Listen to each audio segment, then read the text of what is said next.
Hello, friends. This is an audiobook-style recording of an Amicus brief presented by America's most trusted news source, The Onion, through their legal team in the case of Anthony Novak versus the city of Parma, Ohio, and Kevin Riley and Thomas Connor, individually and in their capacity as employees of the city, as I understand it, petitioning the United States Supreme Court to make a decision altering a previous decision made by the U.S. Court of Appeals for the Sixth Circuit. It is an important legal case in which The Onion holds that the decision made by the Court of Appeals was made contrary to established jurisprudence in such a way that would potentially diminish First Amendment protections offered to American critics of government officials, and as such, I believe it is vital for the facts of the case, as well as the case law outlined in this brief, to come to the public's awareness as much as possible. I have elided the footnotes and some legal citations in the interest of making the bare facts of the case as accessible as possible, and apologize in advance for any mispronunciations of names and legal terms. I make no claim to ownership of the text, and will humbly take the recording down if requested to do so by the Onion's team of blood-sucking ambulance chasers. 1. Interest of the Amicus Curiae. The Onion is the world's leading news publication, offering highly acclaimed, universally revered coverage of breaking national, international, and local news events. Rising from its humble beginnings as a print newspaper in 1756, The Onion now enjoys a daily readership of 4.3 trillion and has grown into the single most powerful and influential organization in human history.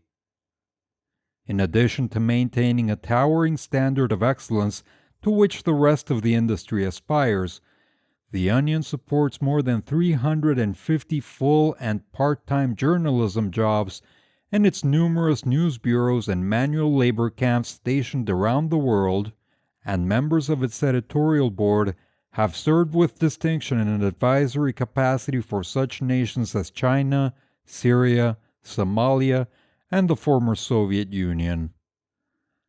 On top of its journalistic pursuits, The Onion also owns and operates the majority of the world's transoceanic shipping lanes, stands on the nation's leading edge on matters of deforestation and strip mining, and proudly conducts tests on millions of animals daily. The Onion's keen, fact-driven reportage has been cited favorably by one or more local courts, as well as Iran and Chinese state media. Along the way, The Onion's journalists have garnered a sterling reputation for accurately forecasting future events. One such coup was The Onion's scoop revealing that a former president kept nuclear secrets strewn about his beach home's basement 3 years before it even happened. The Onion files this brief to protect its continued ability to create fiction that may ultimately merge into reality. As the Globe's premier parodists, The Onion's writers also have a self-serving interest in preventing political authorities from imprisoning humorists. This brief is submitted in the interest of at least mitigating their future punishment. Introduction and summary of argument. Americans can be put in jail for poking fun at the government? This was a surprise to America's finest news source and an uncomfortable learning experience for its editorial team. Indeed, quote, Ohio police officers arrest, prosecute man who made fun of them on Facebook might sound like a headline ripped from the front pages of The Onion, albeit one that's considerably less amusing because its subjects are real.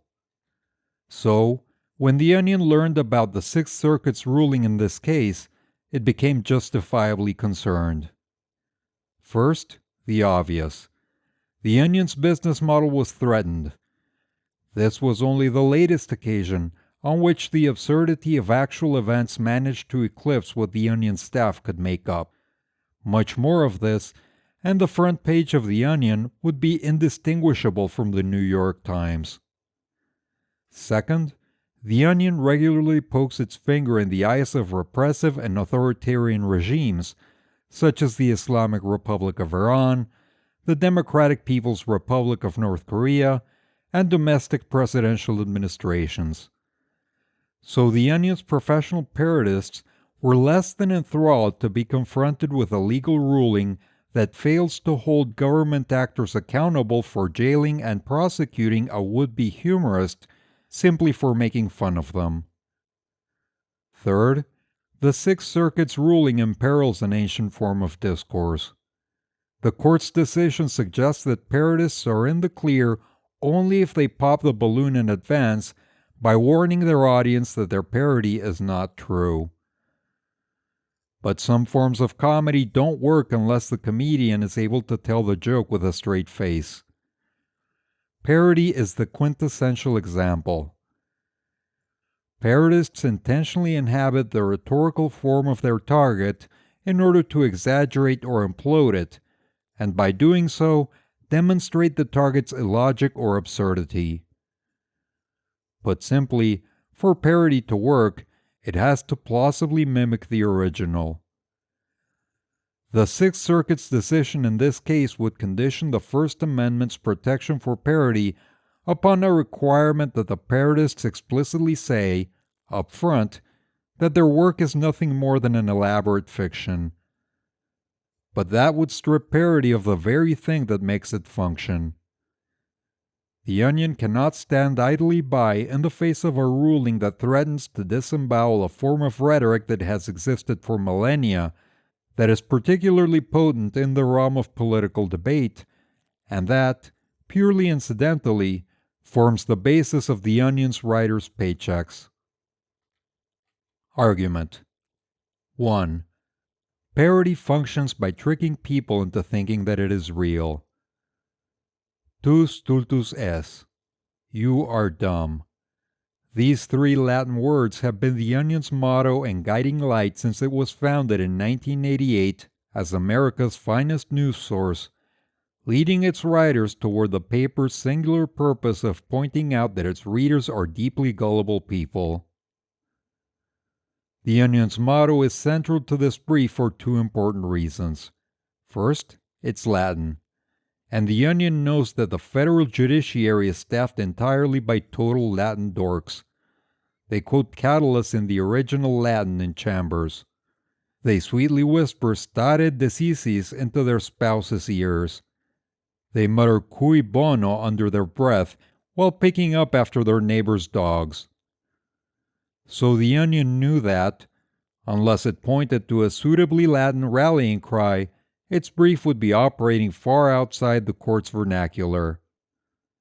The second reason, perhaps mildly more important, is that the phrase, quote, "you are dumb," captures the very heart of parody, tricking readers into believing that they're seeing a serious rendering of some specific form, a pop song lyric, a newspaper article, a police beat, and then allowing them to laugh at their own gullibility when they realize that they've fallen victim to one of the oldest tricks in the history of rhetoric.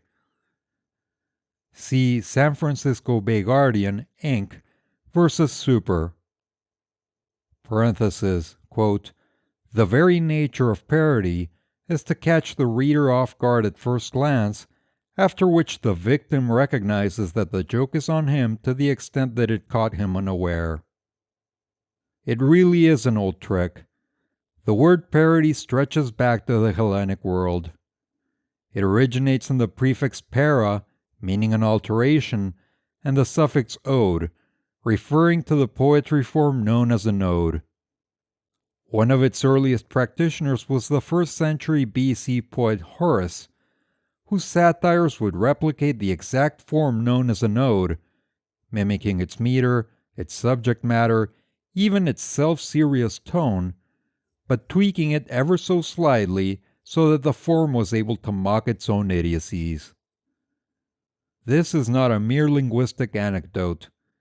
The point is instead that without the capacity to fool someone, parody is functionally useless, deprived of the tools inscribed in its very etymology that allow it, again and again, to perform this rhetorically powerful sleight of hand. It adopts a particular form in order to critique it from within. See Farah vs. Esquire magazine. Parody leverages the expectations that are created in readers when they see something written in a particular form. This could be anything, but for the sake of brevity, let's assume that it is a newspaper headline, maybe one written by The Onion, that begins in this familiar way, quote, "Supreme Court rules." Already, one can see how this works as a parodic setup, leading readers to think that they're reading a newspaper story. With just 3 words, The Onion has mimicked the dry tone of an Associated Press news story, aping the clipped syntax in the subject matter. The Onion could go even further by putting that headline on its website, which features a masthead and Latin motto, and the design of which parodies the aesthetics of major news sites, further selling the idea that this is an actual news story. Of course, what moves this into the realm of parody is when The Onion completes the headline with its punchline, the thing that mocks the newspaper format. The Onion could do something like, quote, "Supreme Court rules, Supreme Court rules." The Onion could push the parody even further by writing the joke out in article format with, say, a quote from the justices in the majority opining that, quote, "While the U.S. Constitution guarantees equality of power among the executive, legislative, and judicial branches, it most definitely does not guarantee equality of coolness," and rounding off by reporting the Supreme Court's holding that the court, quote, "rules and rules totally, all worthy and touched by nobody, in perpetuity, and in accordance with Article 3 of the U.S. Constitution. The ability of the President and Congress to keep pace with us is not only separate, but most unequal." As can be seen, the Associated Press form is followed straight through into the article.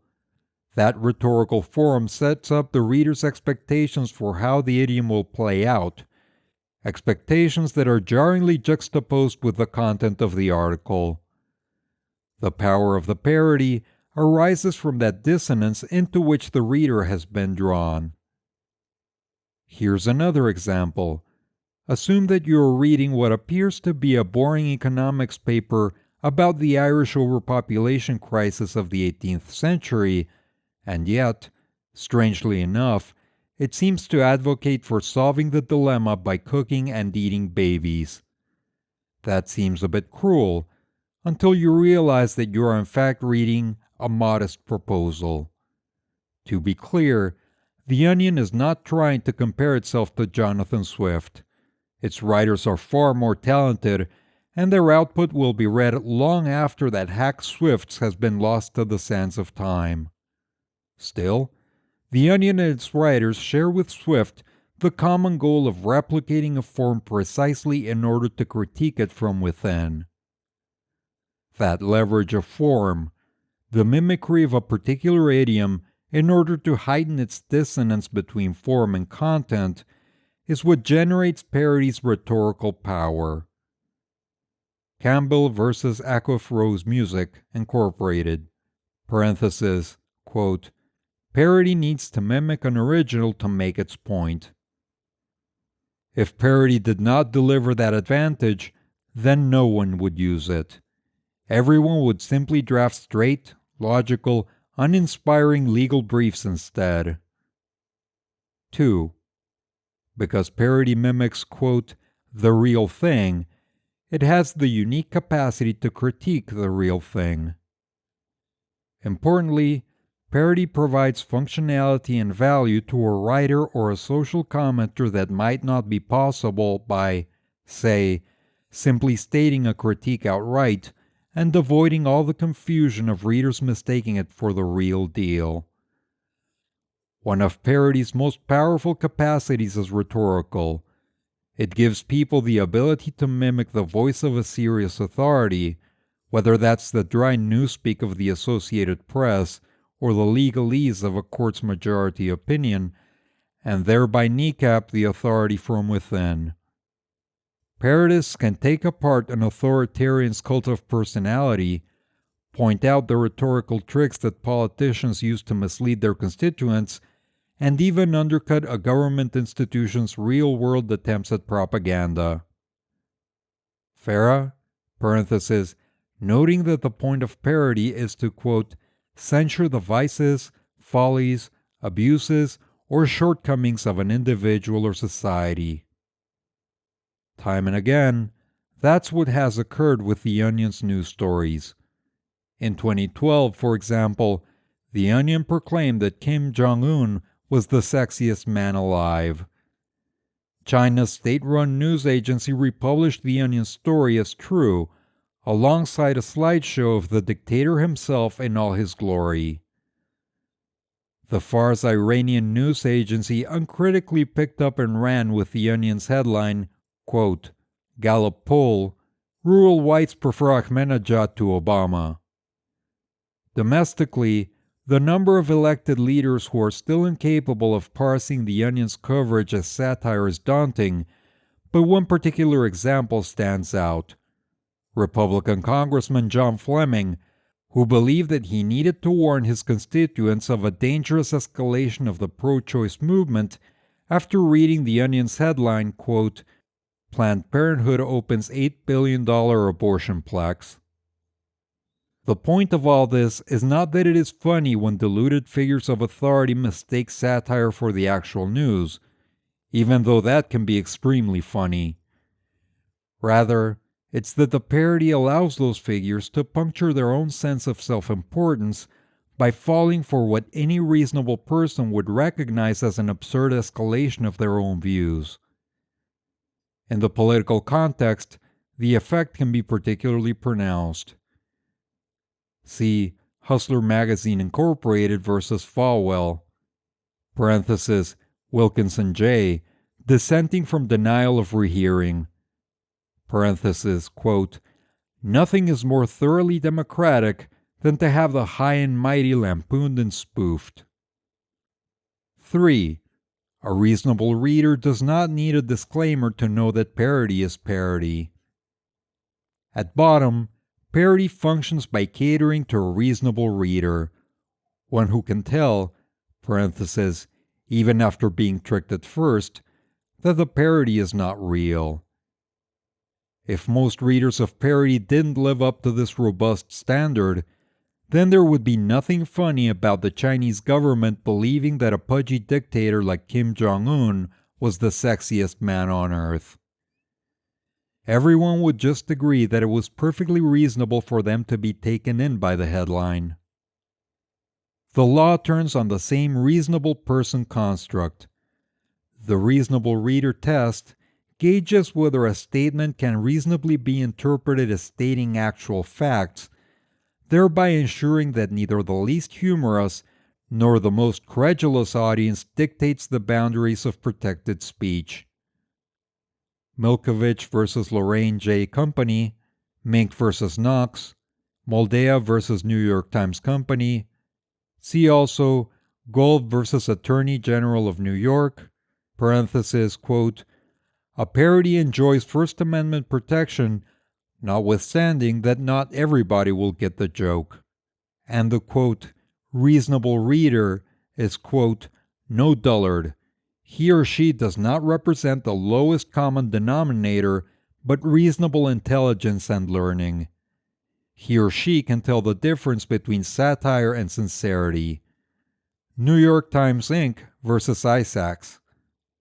Quote, nor is the reasonable person some totally humorless drudge who cannot perceive the presence of subtle invective. Instead, the reasonable reader's perspective, quote, is more informed by an assessment of her well-considered view than by her immediate yet transitory reaction, particularly, quote, in light of the special characteristics of satire which leverage that transitory reaction for rhetorical effect. Context matters, but even a quote, poorly executed parody is ordinarily susceptible to the intellectual grasp of the reasonable reader. Reasonable readers do not need to be told explicitly what they have no serious trouble figuring out for themselves. And until the Sixth Circuit's decision, that is what most courts have held. Some courts have expressly held that disclaimers aren't required for parody to be protected.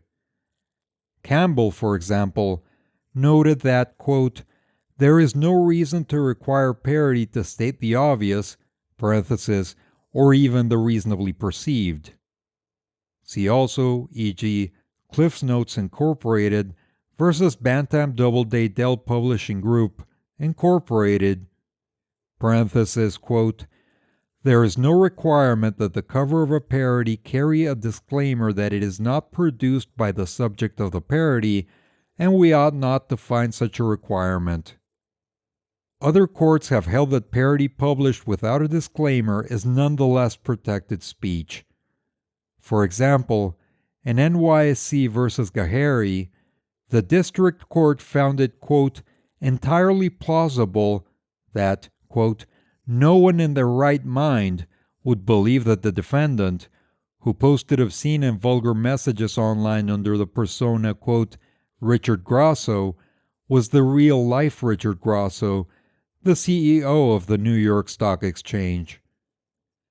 The court in New Times similarly rejected the notion that the absence of a disclaimer was dispositive, noting that the reasonable reader had other, quote, obvious clues that an article was parody when it reported that a 6-year-old girl was being prosecuted for her book report on Maurice Sendak's Where the Wild Things Are, and included a photo of a small child holding a stuffed animal captioned, quote, do they make handcuffs this small?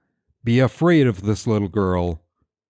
See also Patrick, parenthesis, no reasonable reader would have been deceived by a memorandum purportedly written by a judge that declared a certain legal newspaper, quote, contraband, announced a chambers-by-chambers search for spies of the publication, advised fellow judges and employees to conduct their, quote, amorous escapades elsewhere while the search was being conducted, and declared the judge's intent to suspend the election of his successor and remain in office indefinitely.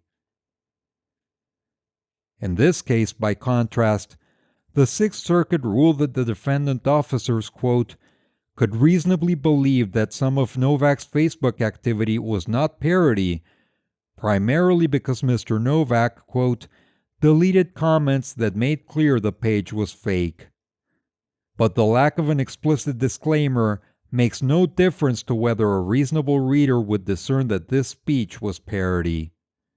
Just to be clear, this was not a close call on the facts. Mr. Novak's spoof Facebook posts advertised that the Parma Police Department was hosting a, quote, pedophile reform event, in which successful participants would be removed from the sex offender registry and become honorary members of the department after completing puzzles and quizzes. That the department had discovered an experimental technique for abortions and would be providing them to teens for free in a police van. That the department was soliciting job applicants, but that minorities were, quote, strongly encouraged not to apply.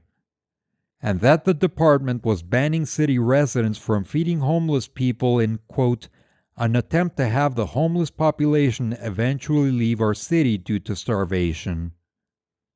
True, not all humor is equally transcendent, but the quality and taste of the parody is irrelevant. See Hustler, Pring vs. Penthouse International Limited, parenthesis, extending the First Amendment protections to a parody that had, quote, no redeeming features whatever. And there is no real doubt that reasonable readers would have no difficulty in ascertaining that Parma's finest were not actually providing free abortions to teens in a police van, pardoning child sex offenders on the basis of their adeptness at puzzles, or intentionally starving the homeless. The absence of a disclaimer lends nothing to the analysis. Under a proper understanding of the reasonable reader test, a disclaimer not only spoils the punchline but is redundant. The Sixth Circuit's holding stands alone among the otherwise uniform approach courts have taken, and not in a good way. 4. It should be obvious that parodists cannot be prosecuted for telling a joke with a straight face. This is the 15th page of a convoluted legal filing intended to deconstruct the societal implications of parody, so the reader's attention is almost certainly wandering. That's understandable.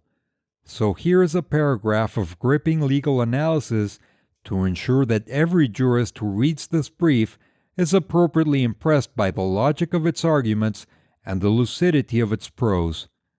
Bona vacantia, de bonis asportanis, writ of certiorari, de minimis, jus accrescendi, forum nos conveniens, corpus juris, ad hominem tu coque, post hoc, ergo propter hoc, quod est demonstrandum, actus reus, scandalum magnatum, pactum reservati domini.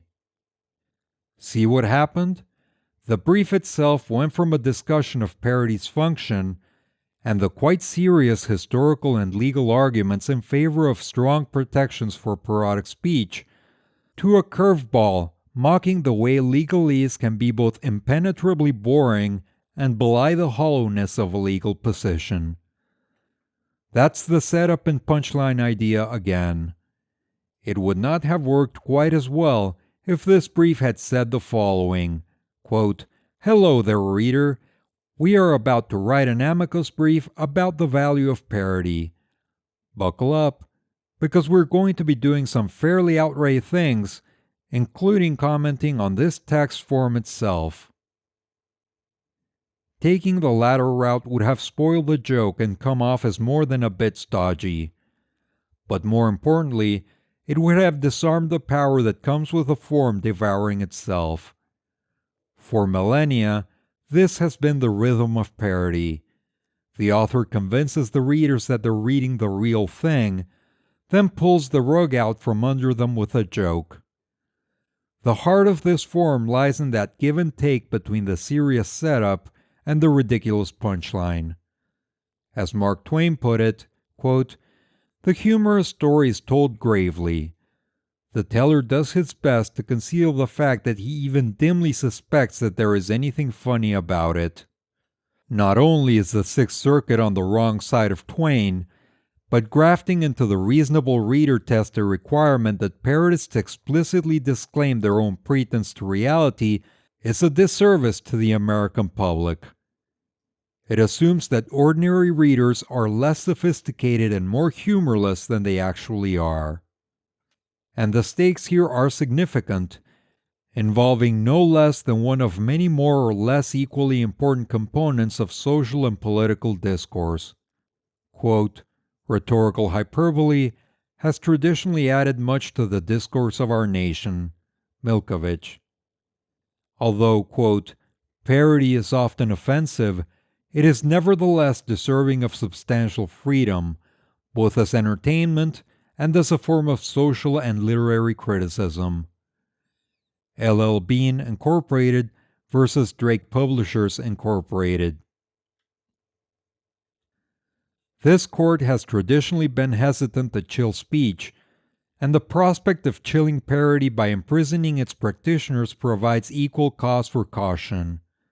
Quote, "What may be difficult to communicate or understand when factually reported may be poignant and powerful if offered in satire." Rogers versus Grimaldi.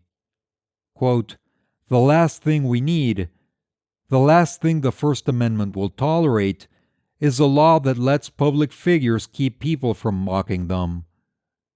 Cartoons LC versus Major League Baseball Players Association. Parenthesis, quoting White versus Samsung Electronics America, Incorporated. The Onion intends to continue its socially valuable role, bringing the disinfectant of sunlight into the halls of power. See Buckley versus Vallejo, parenthesis, quoting Louis D. Brandeis, Other People's Money and How the Bankers Use It, page 62, parenthesis, National Home Library Foundation edition, 1933.